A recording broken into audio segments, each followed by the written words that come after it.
পূর্ব মেদিনীপুর জেলার পাঁশকুড়া থানার সিদ্ধা বাজারে কলকাতা মুম্বাই রোডের জাতীয় সড়কে নাকা চেকিং চলাকালীন গাড়ি ভর্তি গাঁজা উদ্ধার করল পাঁশকুড়া থানার পুলিশ। উড়িষ্যা থেকে কলকাতা যাওয়ার পথে নাকা চেকিং চলাকালীন গাড়িতে তল্লাশি চলাকালীন গাড়িতে সন্দেহজনক দেখতে পেয়ে গাড়ি আটক করে police. This channel does not promote any violent, harmful or illegal activities.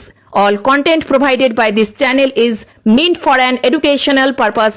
Panskura থানার পুলিশ দুজনকে আটক করে জিজ্ঞাসাবাদ করে জানতে পারে প্রায় 40 কেজি গাঁজা উদ্ধার করা হয়। ধৃত দুজনের নাম বিশ্বজিৎ দত্ত এবং রাজু রায়। এদের বাড়ি হুগলি জেলার ডানকুনি থানা এলাকায়। পাঁশকুড়া থানার পুলিশ তদন্ত করে দেখছে এদের সঙ্গে আর কারা কারা জড়িত আছে কিনা। ধৃত দুজনের সঙ্গে আন্তঃমাদক পাচার চক্রের সঙ্গে অন্য কেউ যুক্ত আছে কিনা। পাঁশকুড়া থানার পুলিশ গাড়ি বেশ কয়েক প্যাকেট গাঁজা উদ্ধার করে, যার আনুমানিক ওজন 40 কেজি। পূর্ব মেদিনীপুর জেলার ভারপ্রাপ্ত পুলিশ সুপার মিতুন কুমার দে জানান, গাঁজা পাচার কাণ্ডে দুজনকে গ্রেপ্তার করা হয়েছে। তাদের 20 জানুয়ারি তমলুক জেলা আদালতে পাঠানো হবে। ধৃতদের রিমান্ড চাওয়া হবে। রিমান্ডে নিয়ে আরো জিজ্ঞাসাবাদ করা হবে। আজকে কিছুক্ষণ আগে ন্যাশনাল হাইওয়ে 6 এর উপরে একটা ইন্টেল ছিল আমাদের কাছে, সেটা ওয়ার্কআউট করে আমাদের এসওজি সিল খুব তৎপরতার সঙ্গে ওখানে ভেহিকেল মুভমেন্টগুলোকে সাডেন নাকা লাগিয়ে স্লো ডাউন করে, এবং তারপরে একটা নীল রঙের মারুতি গাড়িকে ওরা রাইটলি ইন্টারসেপ্ট করে।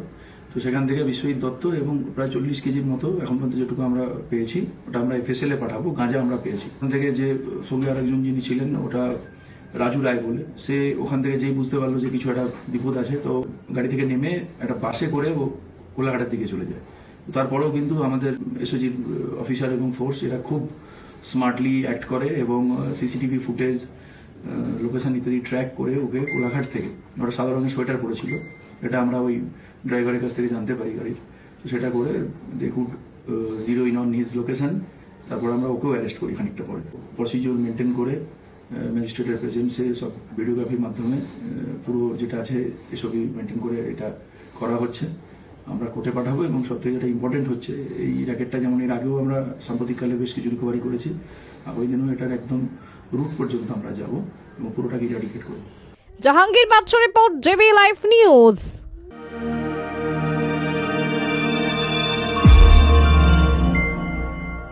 আপনারা দেখছেন জেবি লাইভ নিউজ। সব